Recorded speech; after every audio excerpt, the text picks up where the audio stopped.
Hi friends, இன்றைக்கி நம்ம Nisha cooking சேனலில் இந்த பஜ்ஜி மிளகா வச்சு தான் நான் இன்றைக்கி ஒரு ரெசிபி போட போகிறேன். எப்பவும் போல் பஜ்ஜி மிளகாவில் பஜ்ஜி மட்டும் தான் செஞ்சு சாப்பிடாம இந்த மாதிரி கூட செய்யலாம். சாதத்துக்கு ஊற்றி சாப்பிட்லாம். அதே சமயத்தில் தோசை, இட்லி, சப்பாத்திக்கும் தொட்டுக்கலாம். டேஸ்ட் செம்மையாக இருக்கும். டக்குன்னு செஞ்சிடலாம். வேலைக்கு போகிறவங்க காலையில் இது செஞ்சு லஞ்சுக்கு எடுத்துகிட்டு போகலாம்.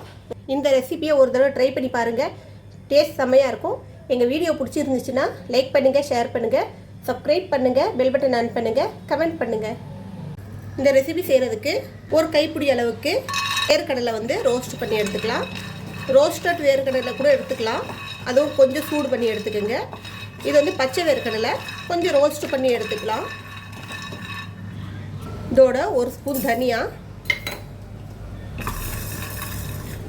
அதாவது முழு மல்லி, அதோட ஒரு ஸ்பூன் வெள்ளை எள்ளு, அதோட ஒரு அரை ஸ்பூன் கசகசா ஆப்ஷன் தான், இருந்தால் சேர்த்துக்குங்க.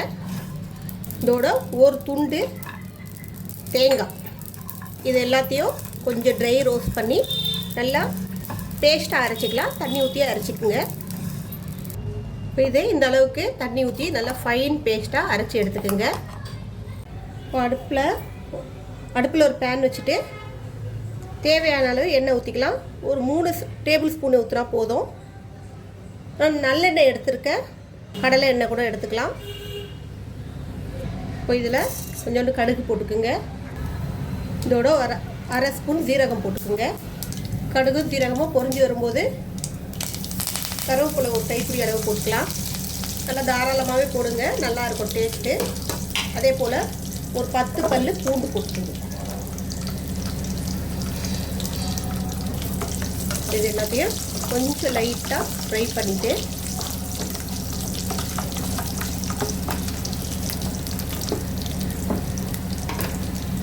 இதோட ஒரு 100 கிராம் அளவுக்கு சின்ன வெங்காயம் சேர்த்துக்குங்க.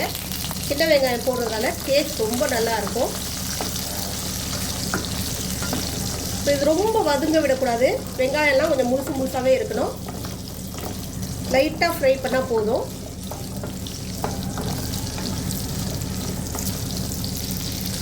வெங்காயம் எந்த அளவுக்கு ஃப்ரை ஆனால் போதும்.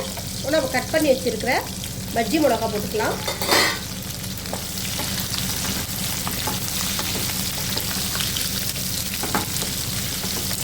கொஞ்சம் பஜ்ஜி மிளகா வதங்குற அளவுக்கு எண்ணெயிலேயே ஃப்ரை பண்ணிக்கிங்க.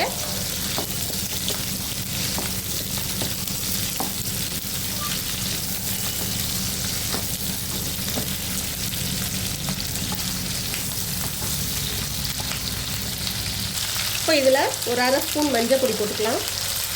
ஒரு ஸ்பூன் அளவுக்கு மிளகா பொடி,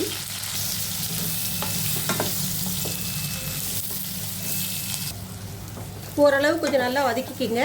மிளகாலாம் நல்லா வதங்கி நல்லா சுருண்டு வர்ற அளவுக்கு, இந்த மசாலா எல்லாம் போட்டிருக்கிற மசாலா இந்த மிளகாவில் ஏறுற அளவுக்கு நல்லா வதக்கிக்கிங்க.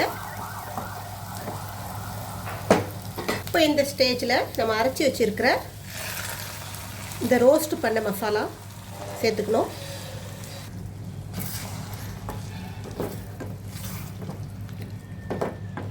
நல்லா அருமையாக இருக்கும். டேஸ்ட்டு செம்மையாக இருக்கும். சாதத்தோடு சேர்த்து சாப்பிட்டாலும் டேஸ்ட் செம்மையாக இருக்கும்.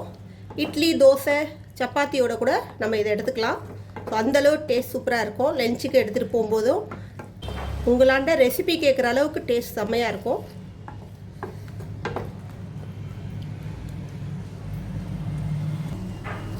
இதுக்கு தேவையான அளவு உப்பு சேர்த்துக்கலாம்.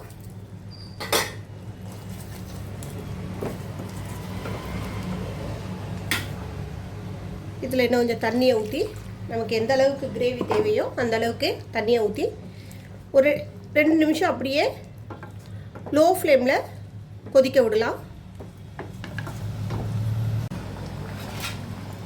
அவ்வளோதான். இந்த கிரேவி இந்த அளவுக்கு நல்லா ரெடி ஆகிடுச்சு. இதில் ஒரு அரை முடி அளவுக்கு எலுமிச்சைப்பழம் பிழிஞ்சு விட்டுக்குங்க. இப்போ இதில் கொஞ்சோண்டு கசூரி மேத்தி க்ரஷ் பண்ணி போட்டுக்குங்க.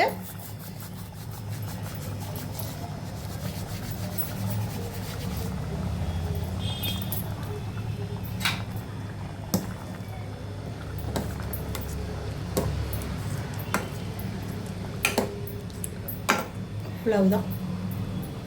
ஓகே ஃப்ரெண்ட்ஸ், இந்த மாதிரி ஒரு டேஸ்டியான கிரேவியை பஜ்ஜி மிளகா வச்சு நீங்களும் ட்ரை பண்ணி பாருங்கள்.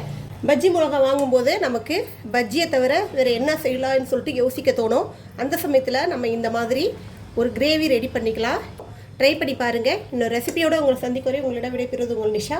எங்கள் சேனல் லாஸ்ட் வரைக்கும் பார்த்தவங்க அனைவருக்கும் மிக்க நன்றி. பாய்.